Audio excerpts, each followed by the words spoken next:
Before we begin, we want to acknowledge that this episode features the voice of our executive director, colleague, and dear friend, David Page, who died unexpectedly in July 2026. This conversation was recorded at our Grassroots Advocacy Conference in September 2025. Our entire community misses David way more than these words can express, and we're deeply grateful to hear his voice again and to share this conversation with you. In it, David is doing what he did so well, asking thoughtful questions, bringing people together, and helping us imagine a better future for public lands. We dedicate this episode to his memory. Let me first take you back, time machine, 1999. Pretty significant conflicts between skiers and snowmobilers in Blaine County, Idaho. Skiers were trying to use these huts, snowmobilers were buzzing them, words were exchanged frequently, guns were brandished at some point. There was always a mythical 80-year-old Nordic skier beating snowmobilers with a bamboo ski pole. It all came to a head when somebody burned down one of the ski huts, one of the yurts. 25 years ago, in Idaho's Sawtooth National Recreation Area, tensions between motorized and non-motorized winter recreationists reached a breaking point. Literally. Someone burned down a beloved backcountry ski hut, the Boulder Yurts. The message was clear. Something had to change. The forest supervisor gave both sides an ultimatum. Come up with a shared winter recreation map, or he'd draw the lines himself. So skiers and snowmobilers sat down together. 9 months of hard meetings later, they had a plan covering over 200,000 acres. That map still guides recreation in the area today, and the coalition behind it helped spark the founding of a brand new national organisation, the Winter Wildlands Alliance. That story feels especially relevant now, in 2026. Fast forward 25 years, more rules, more litigation, uneven leadership, culture wars, staffing and funding cuts, and legal, balanced winter recreation maps exist only for a handful of places across the West. Then, in the final days of the last Congress, the Explore Act passed by unanimous consent, mandating over-snow vehicle use maps for 83 national forests by 2035. But the agency is stretched thin, and planning has stalled in many places. And at the end of May 2026, the Trump administration rescinded 2 executive orders underpinning the travel management rule, the framework that's long guided how agencies balance recreation, wildlife, and user conflict on public lands. That framework is starting to unravel. So the question isn't just what these maps should look like anymore. It's who will have the capacity, the leadership, and the resources to actually create them. Are durable, community-driven solutions for the future of winter recreation on public lands still possible? And if so, what will it take to get there?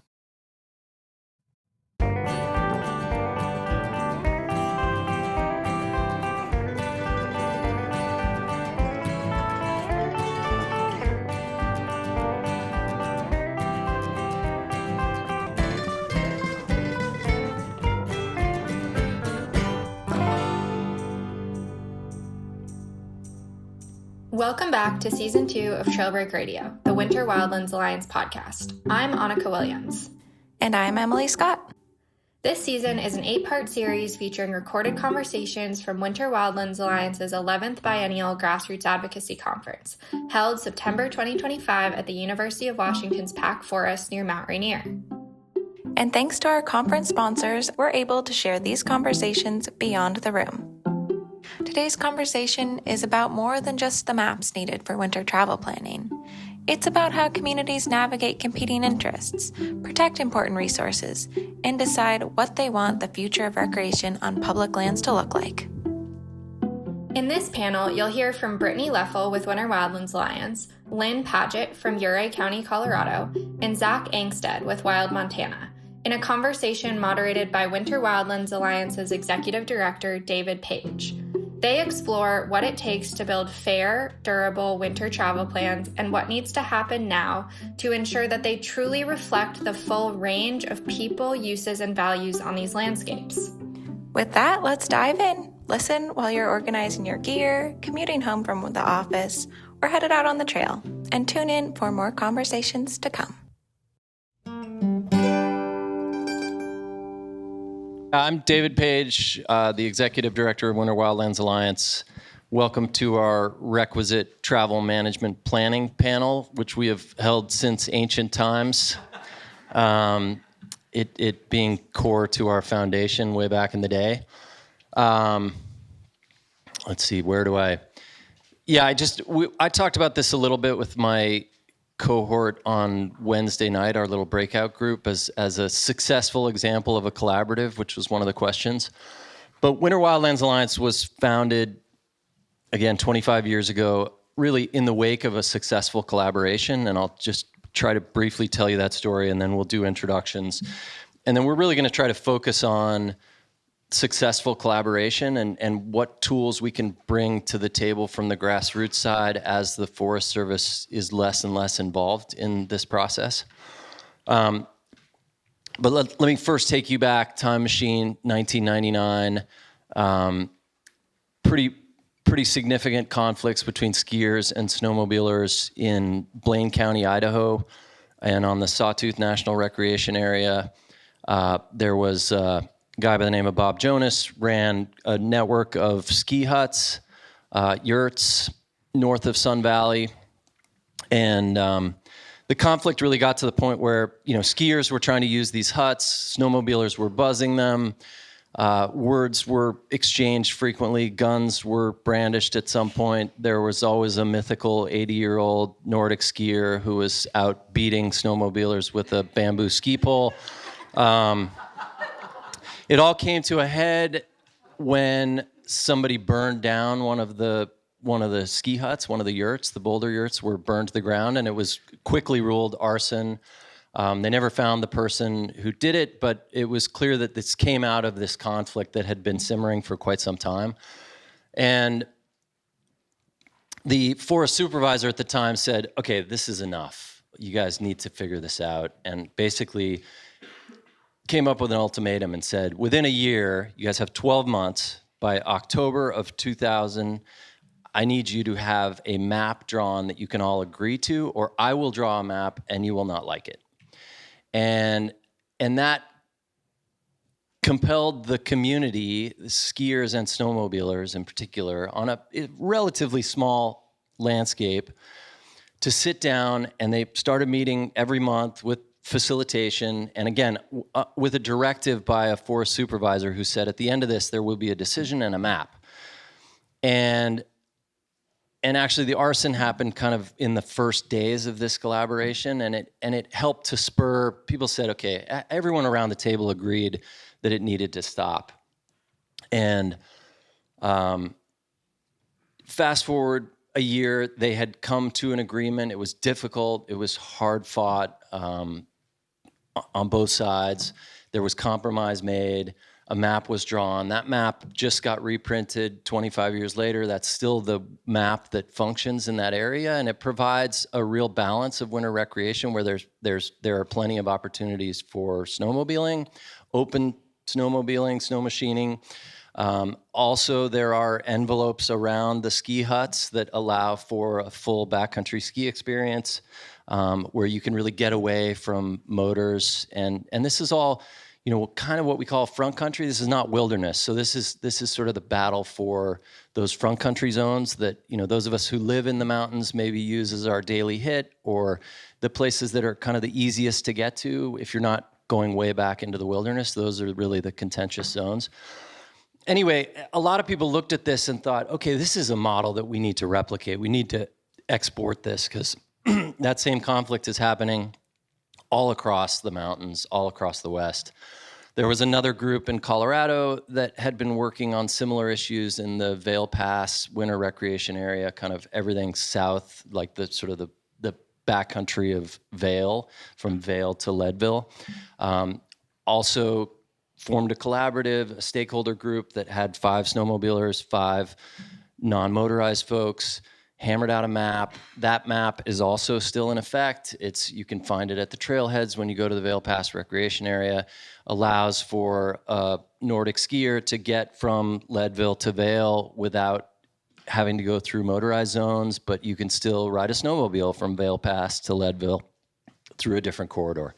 So again, discrete landscapes, kind of small zones, but that became something that I think a lot of skiers back in the day and still aspire to being able to have in their zones. And the question really becomes, how does that happen? And I'll get into the next sort of 25 years and the tools that were established after introductions, and then those tools all being taken away, and we'll get right back to being in the 1990s trying to do the same thing that we were doing back then. But I'll just go down the line here. If you just tell us who you are, what you're working on, who you work for, and what your interest in this subject is. Great. Thanks so much for having me. I'm Zach Gangstead. I'm the Federal Legislative Director for Wild Montana. I live in Montana, obviously, and I work across the state, mostly in the mountainous west. I wish I worked a little more in the east flat side, not for the snow, but just for a little variety. But I love collaboration. I love working with disparate groups and bringing folks together, and there's nowhere else in this space where either timber or snow is the major dividing line of where collaboration needs to happen. So thanks again for having me. Hello? Oh, this isn't on, huh? Nope. Hello. Oh, there we go. Now I'm synapsing. Hello, everybody. My name is Brittany Leffel, and I have the honor of serving as Winter Wildlands Alliance's first Colorado policy manager, which is super exciting. So I get to be the boots on the ground in Colorado. Born and raised, and now I have the honor of working across the state, but really, really getting deep into the community across the Grand Mesa, Ucumpadre, Gunnison National Forest, the San Juan National Forest, and the Rio Grande. And super excited. I got hired on by Hillary here to work on winter travel planning, and was stoked that we kind of got to work on a community-led vision before the chaos. So I think that we here today in this panel could really give glimmers of hope while we're talking about tools being removed and what we can do. We can make a dark spot actually pretty bright. So. Okay, is it working? It is. Awesome. Lynn Padgett, I'm a Ouray County Commissioner, and I really resonate with what Zach just said about collaboration. I got into public service because I also want to bridge divides, and I'm really passionate about what I call real government that's responsive and efficient and accountable, but locally designed and locally driven. And the reason I'm passionate about locally designed, locally driven policies and programs is because I think they stick longer, because we have collaborated and they are respective of the place and the culture. So. Nice, great. Yeah. Thank you all for being here. Okay, so now I'm going to go back and I'll try to do like a quick 3-minute history of 25 years worth of this process. I mentioned travel management. Brittany said winter travel planning. Those sound like really wonky terms. What is that? Travel management is government speak for how do we manage and plan for motorized vehicle use on public lands. And the Forest Service is the one that we're mostly focused on because most of the backcountry skiing that we do is on Forest Service land. So Forest Service travel management is about planning for over snow vehicle or off-highway vehicle recreation. Those early groups that I referenced came together, formed Winter Wildlands Alliance. One of the first things that they started working on was Yellowstone National Park did not have a travel management plan, didn't really have a way to manage snowmobiles, and snowmobile use had gotten to the point where West Yellowstone was choked with sulfur, and even snowmobilers were like, this is out of control. And it took some real on-the-ground organizing and some actual protests and some national news. And then again, another collaborative where snow machiners and skiers and others came together to come up with a plan to reduce emissions, to make it much more sustainable, to make it much more pleasant to get in and out of the park, either in a motorized vehicle or on a motorized over snow vehicle or skiing. And then the next question was, again, how do we protect these front country zones that are ski zones as snowmobile technology advances and snow machines penetrate further and further into the backcountry, and there's more and more overlap and more conflict. And on some levels, the travel management rule, which came about in 2005, was in part a reaction to a bunch of counties that got together and came up with a county resolution that said, hey, this has to be managed. It turns out there were 30 years of talk about it's time to manage motor vehicles, and the chief of the Forest Service in 2004 said it was one of the primary threats to public lands was unmanaged motorized recreation. Back in that time, it's sort of amazing to think about, but there was the paradigm was it was open to motorized vehicles unless it was closed. So there really was a thing such as off-roading back then. Like you could drive anywhere in your Jeep or on your ATV or whatever it was. And so 2005, finally the forces aligned. The Forest Service comes up with a rule called the Travel Management Rule, which we're all about to hear a bunch about because it's about to get repealed. But the first thing that did was to switch the paradigm, where it said motor vehicles can only go on routes or trails or in areas where motorized use has been designated. And then there was a whole process for how to designate that. Then the big problem for the skiers, for the winter recreation community, was that in that first iteration of the travel management rule, over snow vehicle use was exempted because people said, well, snowmobiles don't really have any impact, so we don't really have to study that part. Fast forward 10 years, a lot of petitions, some litigation. 2015, there's what was called the over snow vehicle rule, which basically brought winter recreation under the fold of the travel management rule, saying that now we have to go through the same process to designate where snowmobiles, snow machines, over snow tracked vehicles can go. We have to actually designate those places open, and there's a whole process.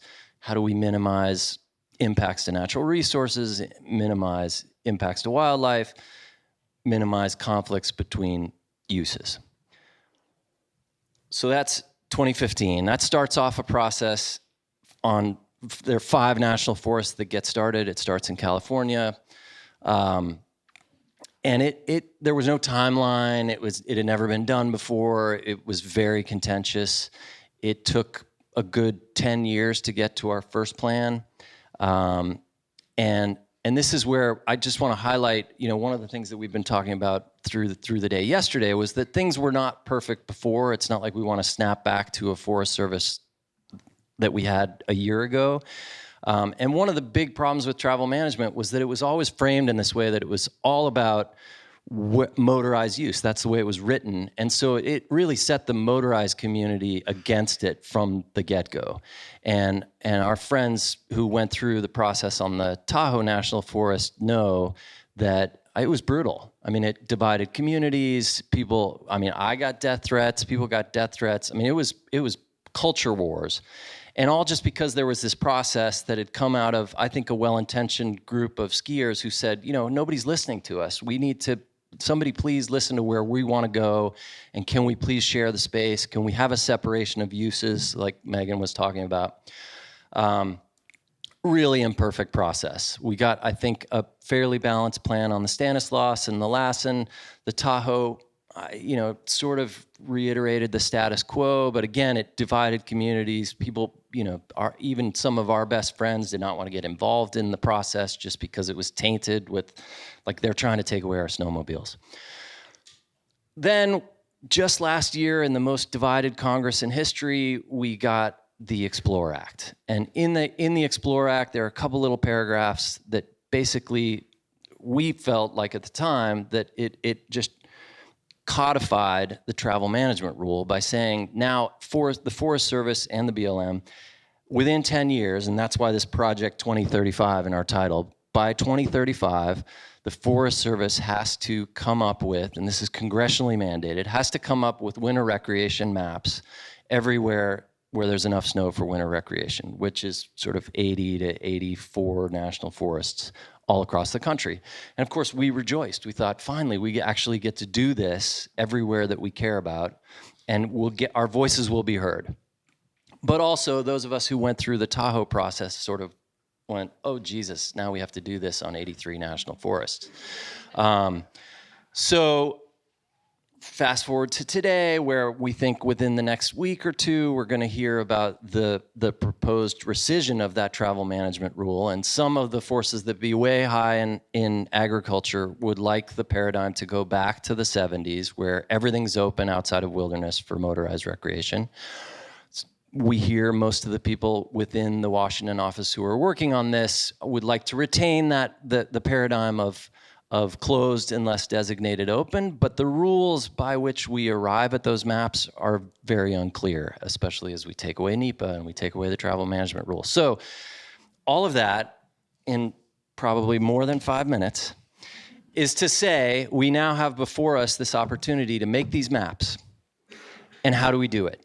In a time when the Forest Service was already underfunded, did not have the GIS staff, did not have the ologists, did not have the will, did not have the leadership, did not have the funding to do this process anyway, and now they have less.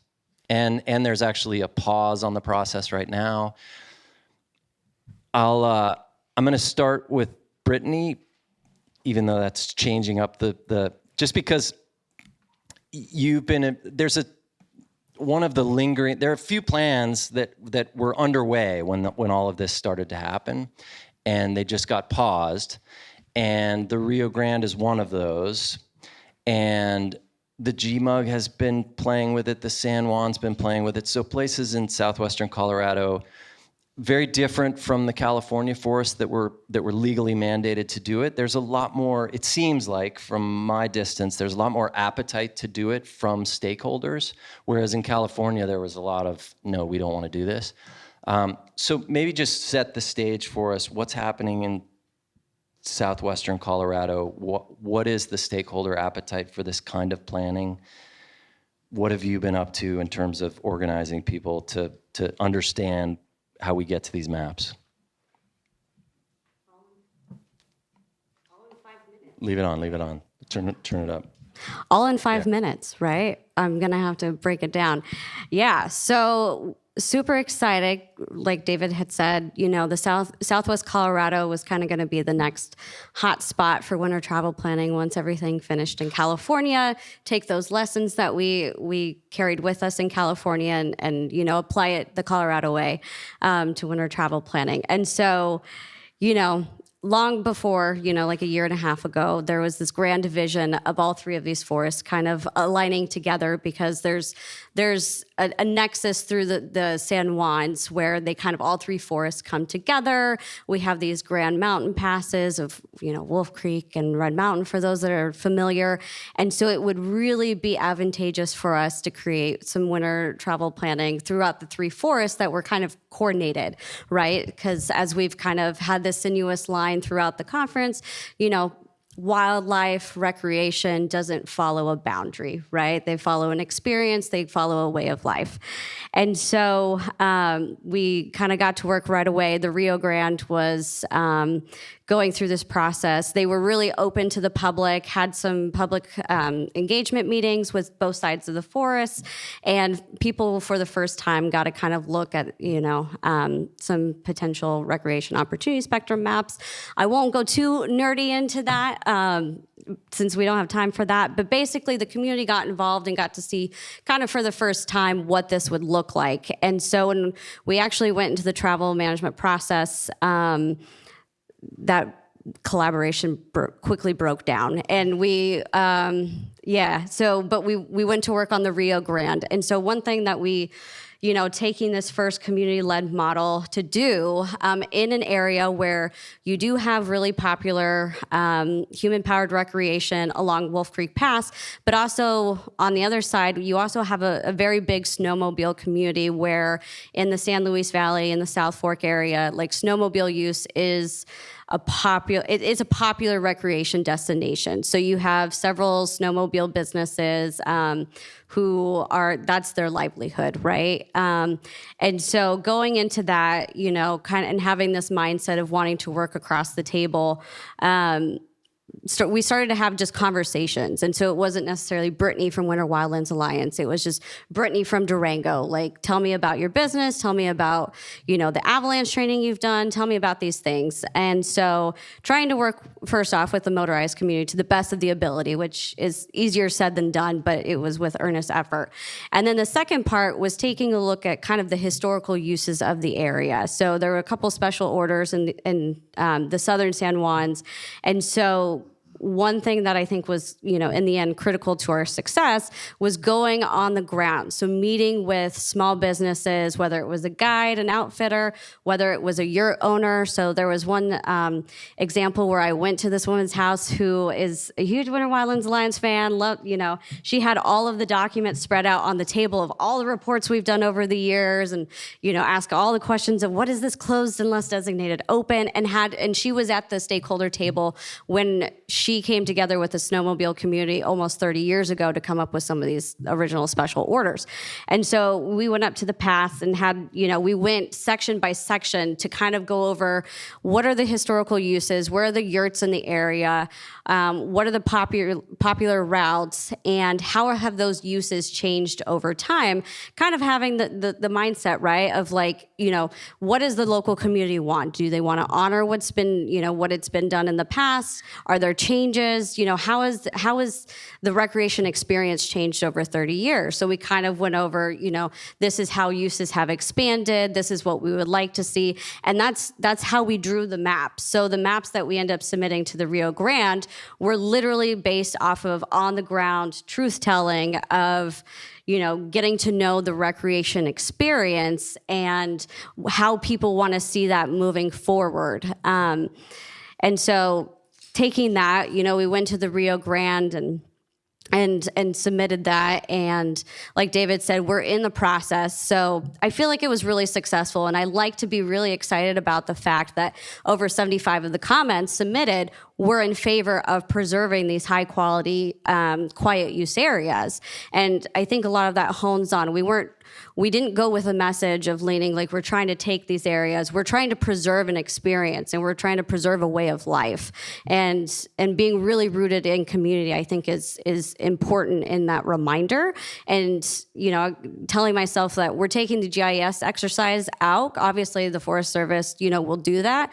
And our job is really to get to know and understand the ethos of the recreation community on the ground. And so I think a lot of the success leaned from that. And with the Rio, even with the travel management pause, even with their travel management staff, taking the retirement and no longer being there, we have built since the beginning of that travel plan a really good relationship and educational opportunity with that forest. Because a lot of these forests aren't fully aware of what winter travel planning or OSV management is. And so really having that expertise and building that relationship of we're here to be a partner. We're here to lean on and help you. And I, even go to the snowmobile community and I'm like, you deserve to know what everything that's in subpart C so we could work together better. And so I think that leans well. So now, obviously we're going and trying to figure out how do we move forward in this time of uncertainty with the forest process, since we're 2 months away from a draft plan, and we're are you going to get a draft plan? But those built relationships to whether it's ensuring that they use the old NEPA regulations or we still have an opportunity to comment on a draft plan, building those relationships and being so rooted in the community and building a ground up vision, I think is an important case study of how we can continue to build on travel management and let it continue as in this time of uncertainty. Nice. Perfect. So speaking of case studies, we'll come back to Colorado afterward, but Zach, and also speaking of places where guns have been brandished, talk to us a little bit about the backdrop and the background to the process that you've been involved with on the Kootenai. And where is that? The Kootenai National Forest is in northwest Montana. So if you know where Glacier National Park is, essentially everything west of there and then north of the interstate. So in 2015, the Kootenai National Forest signed their forest plan revision, and they took steps that haven't been done on other forests, designating areas open or closed for winter recreation or winter motorized recreation, which was an interesting decision. And at that point, the snowmobile community in northwest Montana got pretty upset. They said they would come back and formally make those closures or areas open in a travel management process, which they started in 2023, we'll say. I think that's about right. And so they started looking at the travel management process and starting to look at designating areas for snowmobiles, or for quiet recreation, or for closed to motorized recreation. And so through that process, they started a scoping, and they had public meetings, and there were a lot of angry people. So there were public meetings where certain snowmobile groups showed up armed. There was never a weapon drawn that I'm aware of, but there was threatening behavior. And so we engaged in that process. We engaged in scoping. We wrote comments. And then the Forest Service decided to do something. They threw a curveball, essentially. So their initial their initial process was going to ignore about 30,000 acres, 30 to 40,000 acres of a wilderness study area on the Kootenai. They had anyway, this is too much information. Anyway, in 2024, they went back and they're like, okay, we messed up. We want to include that in the DEIS phase of planning, the portion that they had excluded. And so it kind of started off this whole thing. And there was a wilderness study area that was, in my opinion, has been mismanaged for 50 plus years in motorized recreation, but they wanted to include that piece in the DEIS. And so Wild Montana and Winter Wildlands Alliance and other conservation partners have worked in the Kootenai for 30, 40 years, since the early 1990s, looking at conservation, quiet recreation, and places for motorized recreation, as well as timber. But essentially, where it came down to is, how do we come up with a solution that's durable, where we don't have folks brandishing weapons at each other or angry at each other for decisions made on the forest? And can we make those decisions together respectfully and have those decisions respected into the future? And, that started the process of rolling out maps, looking at areas that are important to backcountry skiers who, if you are a backcountry skier, not a lot of people go to the northwest Montana, to the Kootenai, but there's some really excellent snow. Not that I'm not giving away any secrets. It's snow on Earth. It's pretty good. But so we rolled out maps, and there's a lot of actual consensus. Like when we sat down and started looking at maps and wolverine habitat and grizzly bear habitat and lynx habitat, there was overlap, and there was compromises made. But essentially, in the long run, what I've learned is beer solves lots of problems. It can create some problems too, but like when you sit down in a community and you talk to your adversaries, quote unquote, and really talk about your values, about why you love these places, there's a lot more room for overlap and dialogue. So And who convened that process? And was there a facilitator? Yeah, we are Wild Montana is part of a collaborative on the Kootenai called the Kootenai Forest Stakeholders Collaborative. They saw the opportunity of this anger, and they brought in a facilitator. That outside neutral facilitator brought in 4 or 5 different snowmobile clubs, conservation organizations, Winter Wildlands Alliance, and others to try and bring down the temperature a little bit. And it was the Forest Service that did that. No, kinda. The Forest Service told us, if you come up with a solid plan that's backed in science and is collaboratively made, we'll take that very seriously when we move to this next phase of the DEIS. So people sitting around the table felt like their voices were going to be heard and potentially implemented in something tangible. Correct. Yeah. Got it. Okay, so we've talked a little bit about the dysfunction of the agency, about the difficulty of trying to do this process at the large landscape scale, like forest-wide can be really difficult, where you're involving multiple communities with different interests, different sides of a pass, for example.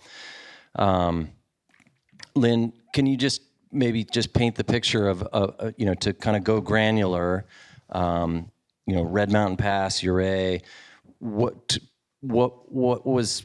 happening there historically? What were the relationships between skiers and snowmobilers? What's the role of the county in bringing people together in the absence of a Forest Service process? Sure. So Ouray County, for anyone who is not familiar, is 5,000 people spread out over 600 square miles, and we're about 46% federal land. And we also are a hard rock mining area, multiple old mining districts. So we have a mosaic of federal Forest Service land, private mining claims, which could be anywhere from 0.1 acre to 10 acres. And then we also have BLM. And the BLM from the Uncompahgre Field Office, I believe, is one of 2 or maybe one of 1, where there is actually a backcountry ski mountain in Silverton, Colorado. So we have to actually do travel management around Uncompahgre National Forest, Uncompahgre Field Office of the BLM, and then we have the San Juan National Forest on the other side of Red Mountain Pass in southwest Colorado. And this all comes into play. We have a long history of collaborative processes in Ouray County. And I just want to say thank you for inviting me to speak, because it forced me to kind of go back and really realize how long have we been collaborating to balance conservation and recreation in Ouray County at the county level first, and then moving up into a Forest Service or a BLM, field office scale. We're in the Ouray Ranger District. So for us, the long history of collaboration it doesn't start, but a key milestone, 1999 to 2006. We had local grassroots stakeholders who worked to acquire private mining claims and get those into the hands of the Forest Service to turn them into reliable public land and public access. That brought a diverse group of stakeholders. I came into the county in 2000 on the tail end of that. Trust for Public Land was huge in that process. 2007 to 2012, we had a group meet to identify historic public access routes. So we didn't call it travel management planning. We were worried about losing access to federal public lands.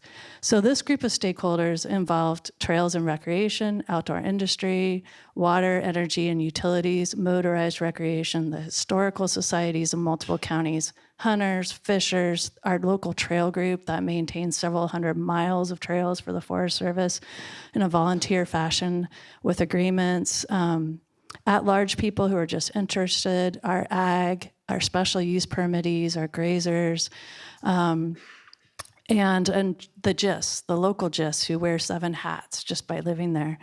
And that ended up that body of work ended up getting put on a county roadmap. So I think we might be the only county, and in Colorado, counties have different powers than other states, But it was very creative. We had a very conservative attorney who used to work under Gail Norton, and she found a way, amazingly, for us to put all of these routes as secondary county roads. Doesn't mean that they're open to rubber-tired vehicles.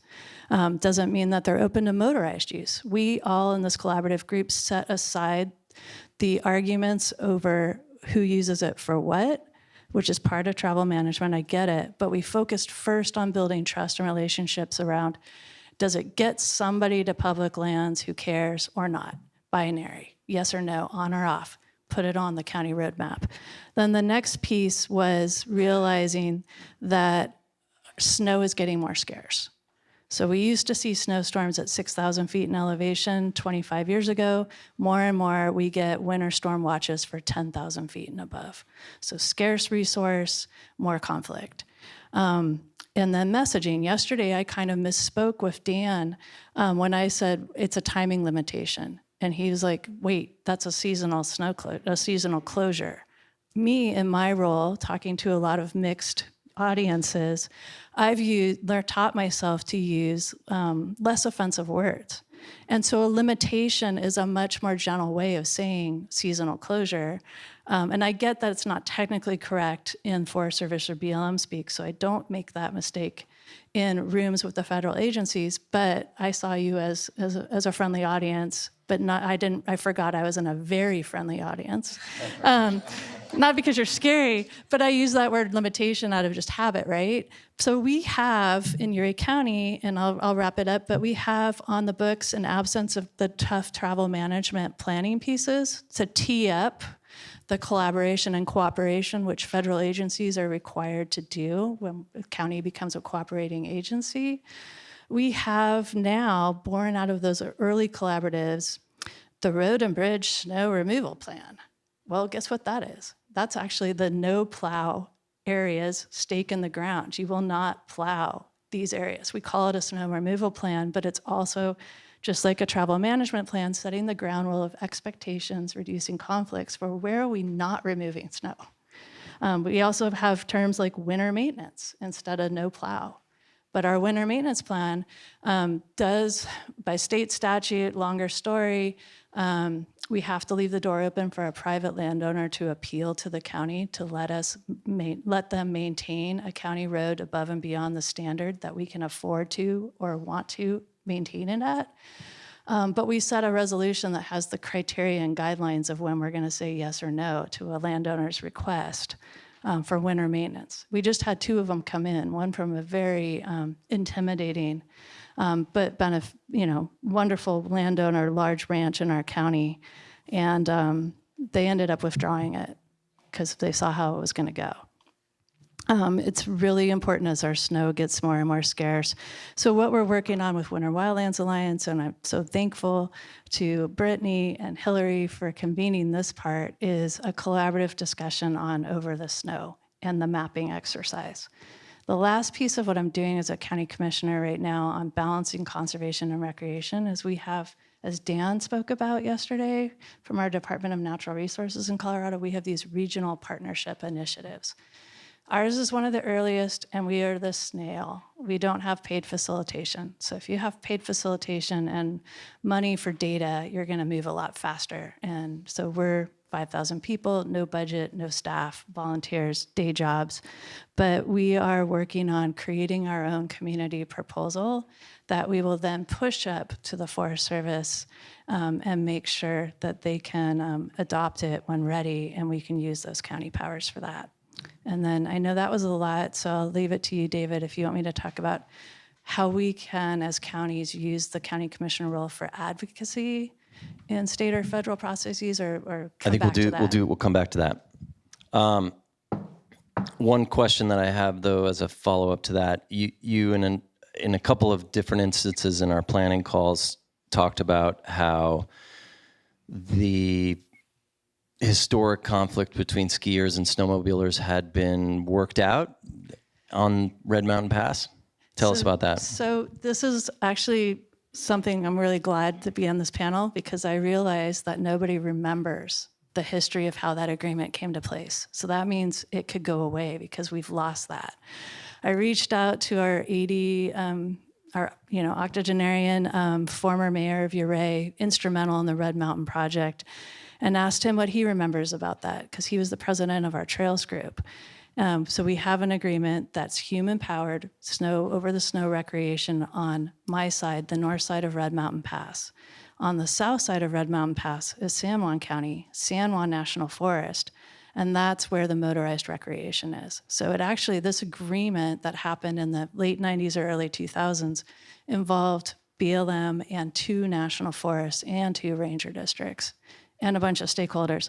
I found a newspaper article from the Durango Telegraph in 2004, and it was the snowmobilers who were threatening to go to court over losing 200 acres of 6,700 acres of motorized terrain.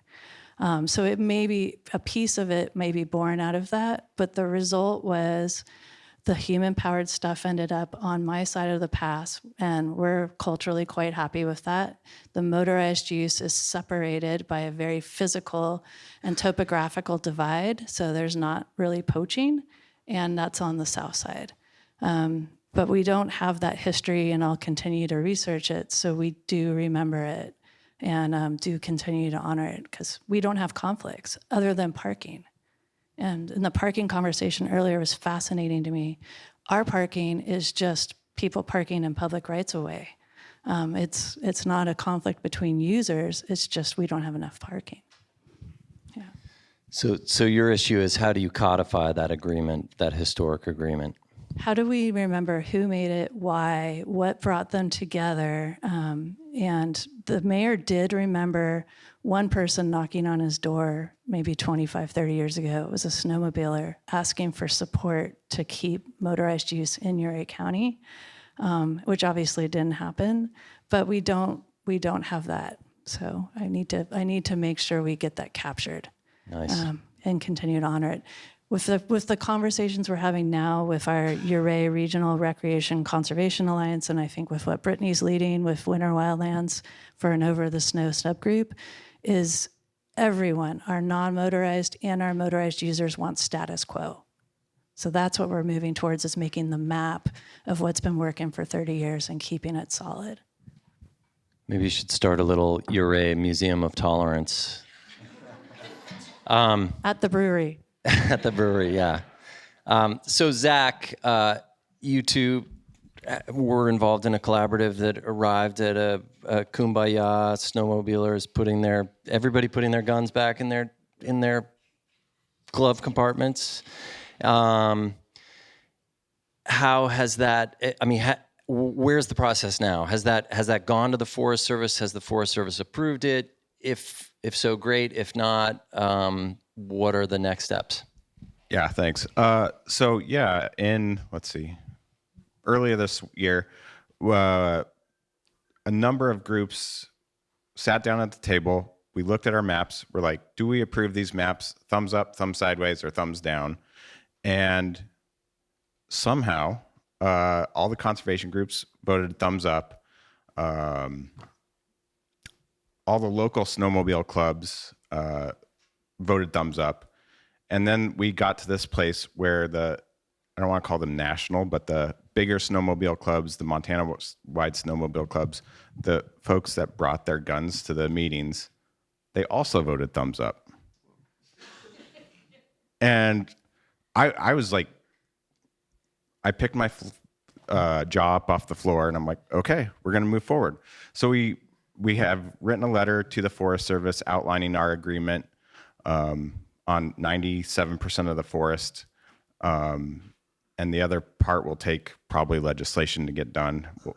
But so that letter went to the forest, and then travel management planning has been paused. And so they've received our letter. They've responded favorably to it. They said this is a great alternative. It will likely be included if there is a DEIS. And they're very thankful for our engagement and work in this process. And I really hope we can move forward with it.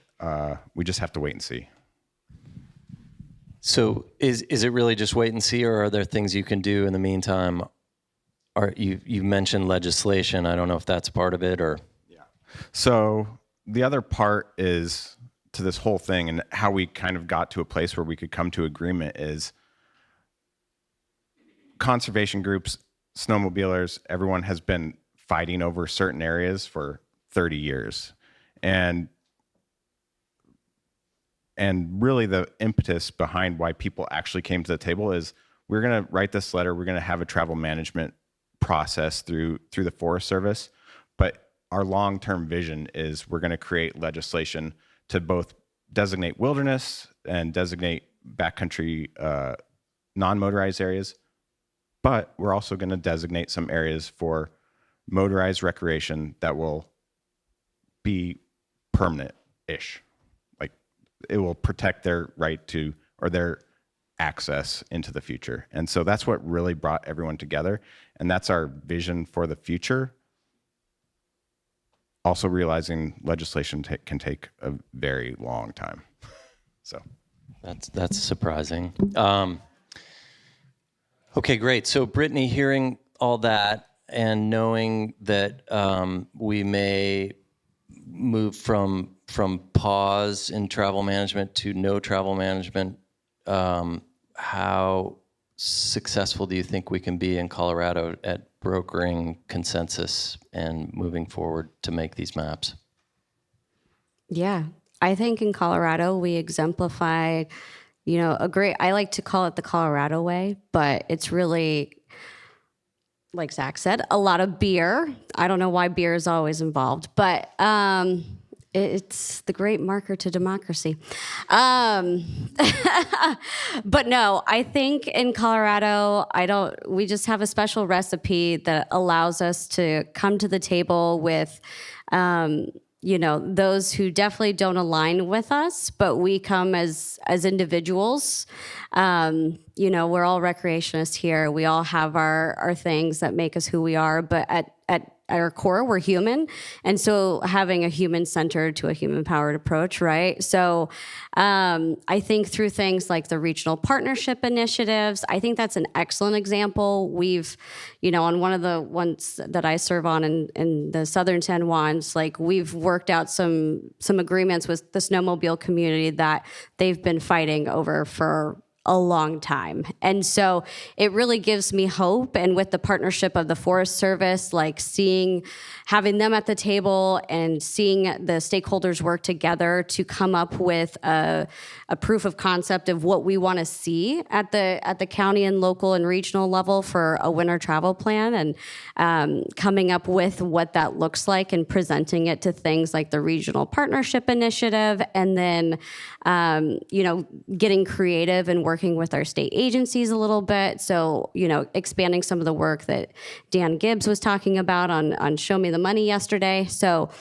coming up with those creative examples of how we could preserve the things that we really like about travel management, continuing to work with the community, because I do think that it's important that we continue to organize at the very grassroots county level and continue to show up and show county commissioners across our rural communities that winter recreation is something we want to value and preserve.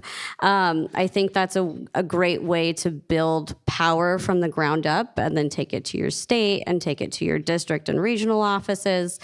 And as we look at what we want the future of winter recreation to look like, we've had a lot of conversations these past 2 days about, do we have enough data on who's recreating? Do we have enough information on how patterns are changing as we're all now competing for similar resources for recreation as we are faced with reduced snowpack? How are these changes changing our human power, our how should I phrase it? How is it changing our patterns on how we recreate and when we recreate, or who is being introduced to winter recreation? How is that changing for, our communities of color who are getting access? How is that changing for our epic backcountry skiers? And how can we all come together? We need to have more conversations like this, meeting at our local diners, having more coffee. We need to get back truly to the ground and in person to have these. And I think, the folks here, we do a really good job of educating people. And I think, as nonprofits, we can all do a good job of bringing our strengths together and utilizing that as a way to preserve what we want to see our recreation community look like in the future. And I think that will be stronger than just getting rid of travel management and the roadless rule and each attack. The more rooted our policy is in the community, the stronger it'll be to have it taken away in the future. Nice, great. Okay, well, of course, I'm the one who's been the dictator on time, and I'm the one who's over time, and I want to get us to lunch. But I want to give you the last word, Lynn, to just say how specifically can counties lead on this effort at the local level and at the governmental level at the same time. And want to put a plug in for another National Association of Counties resolution in support of the travel management rule and the Explore Act and all kinds of things. So last word. And then we'll open it up for some questions. So thanks so much. It's always dangerous to give a politician the last word, but I'll do my best. No, I did want to go back really quick that we identified some new conflicts within the over the snow community itself, So we have heli-skiing happening at more and more terrain with richer and richer clients. Helicopters coming over from Aspen and Vail in 45 minutes, where it would normally take me 3 or 4 hours to drive. So that's something we have to work out with our maps. And snow bikes, the snow bikes and other traditional over the snow recreation, human-powered, we have some conflicts. So we'll work on that. What can counties do? Well, if we don't have the power already in our own land use codes or our own travel management tools with our road system or public access routes, then we can come up with great ideas and advocate for those to be passed as enabling acts at the state legislature or the federal legislature. Most counties are involved in one or more advocacy groups at either the state level, and then we have the National Association of Counties. And the National Association of Counties is a great testing ground for generally the Public Lands Committee can be quite unfriendly and dug in on positions. But if we can, as county commissioners, work to bridge the language divide and the issue divide, we can get things into the American County platform, which then directs NACO lobbyists who are in DC to support key federal legislation that touches what's in the platform. So to that point, 20-some years ago, there was a commissioner who got support from National Association of Counties for travel management planning. And then you had almost 3,000 counties in support of travel management planning.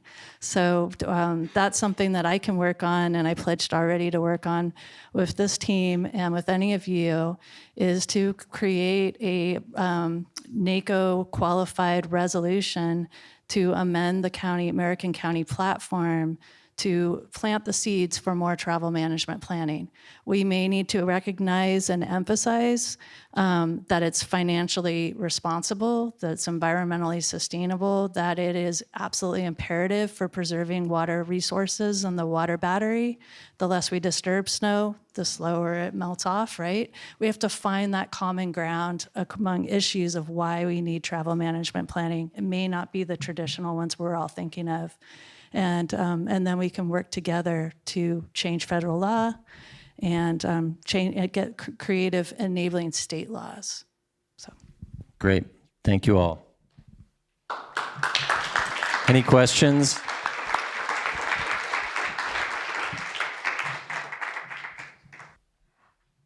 Thank you all for great conversations. In the Wasatch, we don't have a travel management plan, or there's one certain area that's really complicated where there's many jurisdictions and not really like a managing agency.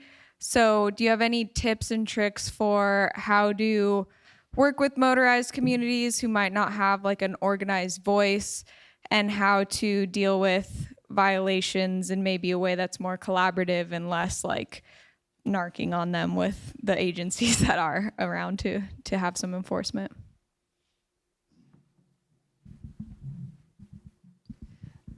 So what immediately jumped to mind was a young AmeriCorps volunteer who came to our area for the Hard Rock Watershed mining team. And she just inexplicably started trivia night at like the local Elks bar. And some of us were like, oh, she's going to get eaten alive. But it ended up just being a wonderful way of bridging divides and starting conversations and building trust that really led to some tough work in the watershed arena. So I wonder with the motorized groups, if finding some soft social ways to get to know each other would be a good opener. It's a slow track, but worth it. You come with the heavy questions, but thank you. No, definitely the creative way of bringing folks together.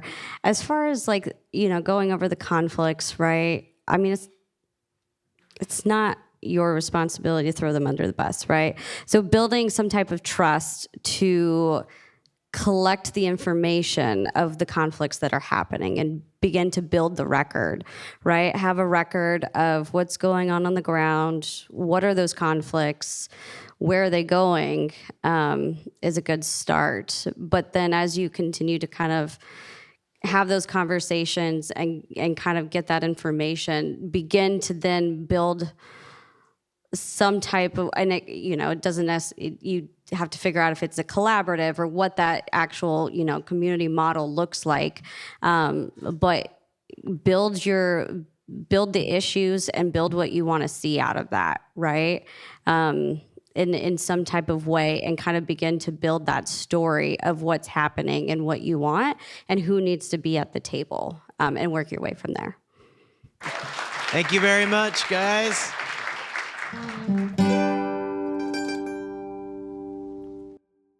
Thanks for listening to this episode of Trailbreak Radio Season 2.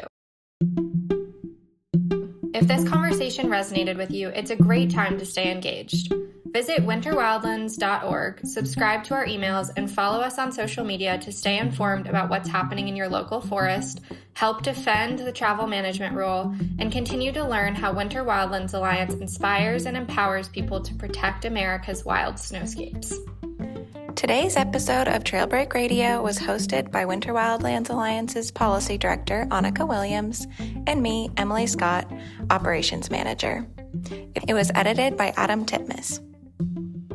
And made possible by our panelists and our grassroots advocacy conference partners, Outdoor Alliance, REI Co-op, The Mountaineers, Duct Tape Then Beer and Dirtbag Diaries, High Country News, Freem Family Brewers, and our host, University of Washington's Pack Forest. Our theme music is by Rattlesnake Preachers, featuring Winter Wildlands Alliance's Snow School Director, Carrie McClay. Additional music by Blue Dot Sessions. In our next episode, we'll continue this conversation with a panel focused on getting out of our comfort zones with our advocacy work. Thanks for listening and for carrying these perspectives with you into your favorite winter landscapes.